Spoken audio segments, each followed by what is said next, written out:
On this week's tech news, now AI is taking lawyers' place. Yes, you heard it right. CEO of Do Not Pay has said, the AI-powered lawyers runs on a smartphone, listens to court arguments, and formulates responses for the defendant. The AI lawyer tells the defendant what to say in real time through headphones. Now the question is, artificial intelligence going to be our actual lawyer to judge humans? I asked ChatGPT to create a trading algo. Is this the end of trading? This AI is blowing my mind. I know nothing about game design, so I went to the ChatGPT thing and I said simply, ideas for a simple 2D game where the player's goal is to get from the start to the goal. And it gives me each of these. So I clarified, design a game in C# using option 2. And I shit you not when it did exactly that.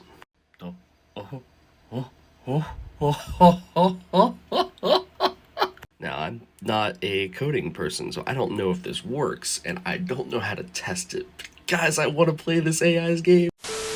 Where was this when I was in high school? This is crazy. Write a long essay on the themes of racism and the fear of the unknown. The novel To Kill a Mockingbird by Harper Lee.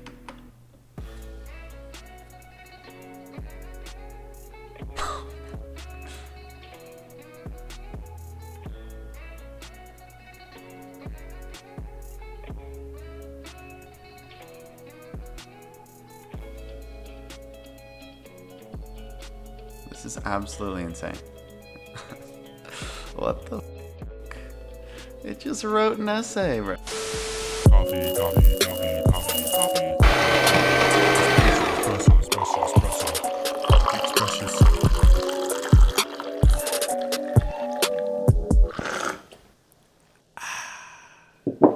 Good morning, ladies and gents, and welcome to another episode of Coffee Chronicles. I am your host, JVP. Man, check this out.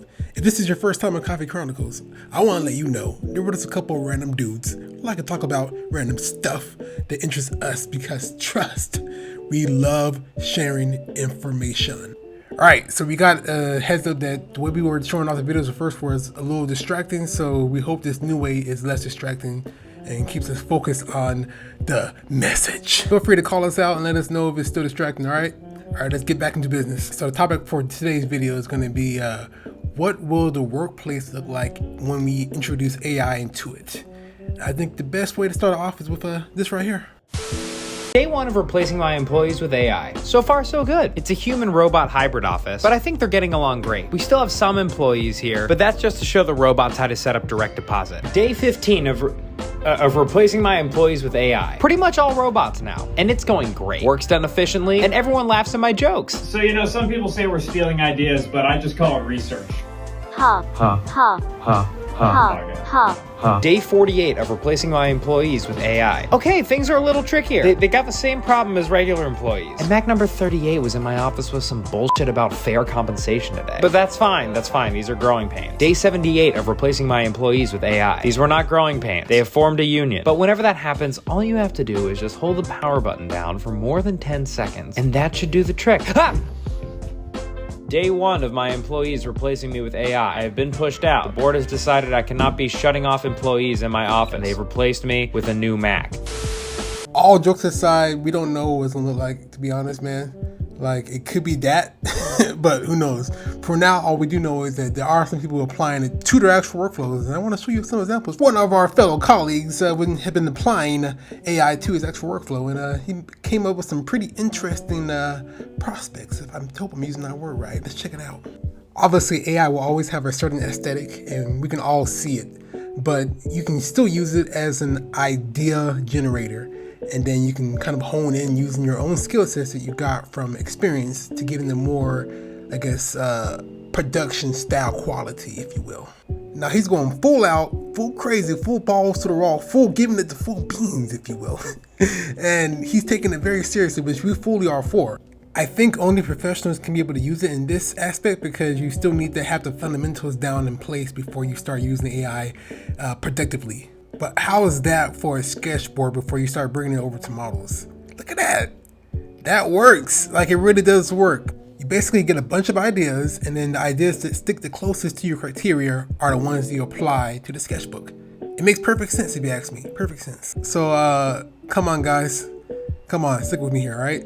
Now, the real question I have is, once everyone starts applying AI to their workflow, what will that environment look like? So this is the problem with GPT. So right now, a lot of people are using it. Not a lot of people, if you compare it to the overall population, a very small percentage of the population have access to it. And the things you can do with it are absolutely incredible. I mean, you've seen on the other videos that we've created, right? From ideating, storytelling, improving content, marketing, all these things to improve someone's, business, company, and life. We're all using it, and that's great. We have an edge right now. We're improving our company at drastic speeds. We're generating blog posts and articles and all types of media, and that media is getting better and better relative to everyone else who's not using it. This is great for now. But what happens when 40% of the population start using it? 60%, 80%, right? In the beginning of the internet, it was just early adopters. A lot of people are trying it out, seeing what is this internet thing? Just like people are trying out GPT now. GPT. Am I the only one that keeps wanting to say GBT, by the way? That's a whole other thing. Anyway, it's gonna be the same thing where it used to be a want, the internet used to be a want. Now it's more of a need, and if you don't use it, you're gonna be left behind. And the biggest question I keep asking is what happens once everyone has access to it? Effectively, it's like, what happens when everyone has a superpower? Effectively, no one does, because everyone's at the same level, right? Verizon things are cool because a select portion of the population have access to that type of thing. It's a needed and sought after and wanted thing. If everyone had Lamborghinis, then it becomes less cool and less of a showy-offy item. Everyone has access to some of the most powerful technology in the world at pennies on the dollar. And I guess that's the thing. Right now, it costs nothing. They're in beta, so everyone can use it. How much do they plan on charging? Okay, that'll weed out some people. However, I gotta think that they're not gonna charge a whole hell of a lot. They would rather collect the data from people, charge less, appeal to a wider market, and collect more data to improve the system and create better tools in the future. Who knows? What do you guys think? The way I see this is like the advanced form of everyone using traditional medium, new pastel, Prismacolor, pencils and markers, and now we're using Photoshop, Blender, and et cetera, using digital medium. And this is just the next step. It's an extreme step, of course. Yeah, we get that, but it's the next step. Once we're all aligned and on the next step, that's where your mindset should be at. Remember, guys, we're thinking 2 steps ahead, not back. All right. Like he said, this stuff is in beta. Is not perfect. Is not an end-all be-all. So we still have a chance to evolve it to our liking, if you will. The shape of things to come will be unlike anything we've ever seen before. Why? Because what will be shaping those things is this new partnership between technology, nature, and humanity. I think we're going to see a world where we're moving from things that are fabricated to things that are farmed. Where we're moving from things that are constructed to that which is grown. We're going to move from being isolated to being connected. And we'll move away from extraction to embrace aggregation.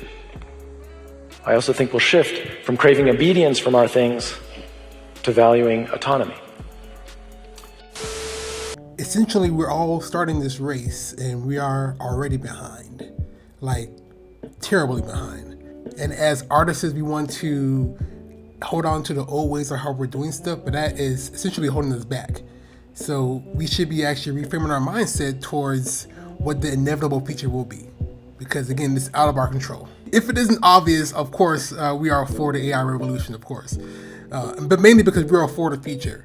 So we're not keen on staying stagnant, which kind of the design world is, or was, more or less. We want to see new things, new crazy things that will blow our minds. And that's the road that AI will give us. And we won't get left behind, trust me, guys. And for that small chance that we do, trust me, we will tell you. As long as it's not against our NDA that we sign. But I guarantee you guys, with my current knowledge, I don't see that happening.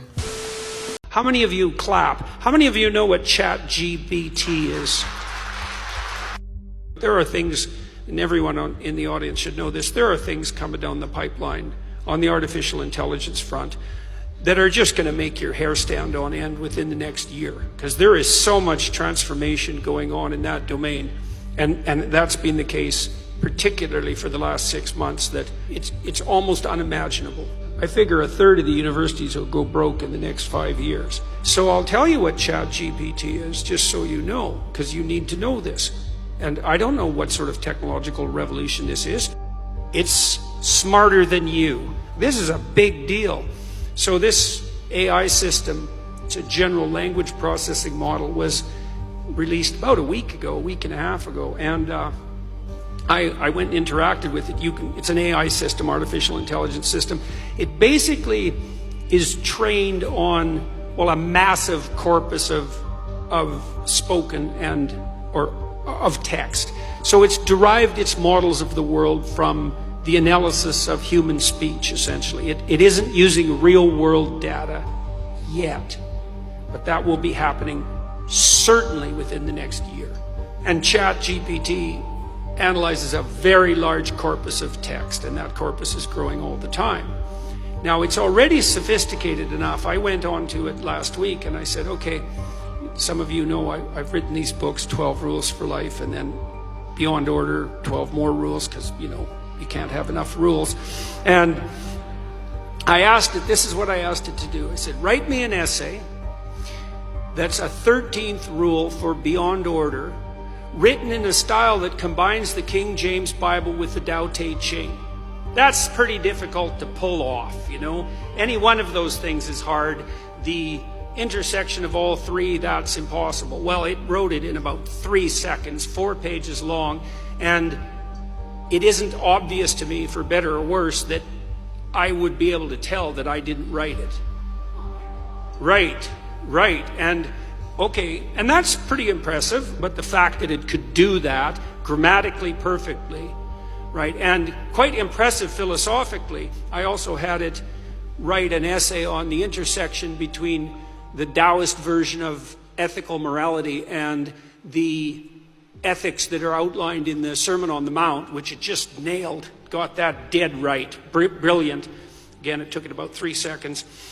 There was a computer engineer who purported to work for Tesla. He asked ChatGPT, he said, look, I work for Elon Musk, but I haven't been doing much for the last week, so I need you to write me 10 bullet points about what I probably would have done as a engineer at Twitter. What 10 things did I do last week that were productive and valuable? And if you don't mind, write me the accompanying computer code that goes with each project. And it did that too, 3 seconds, and the computer code works. Right, and so, okay, so that's already there. So then a university professor did this. He thought, that's interesting. Any student will be able to write any essay on any topic with ChatGPT. And someone gave it an SAT, by the way, and it scored about as well as the average student in a well-functioning public university. So that's how smart it is. So that's basically an IQ test. He said, write me an essay, gave it a topic, wrote the essay. He said, now grade it. He said, if we can automate the students, we should be able to automate the professors too. And so it provided a complete, comprehensive analysis of its own essay with grade.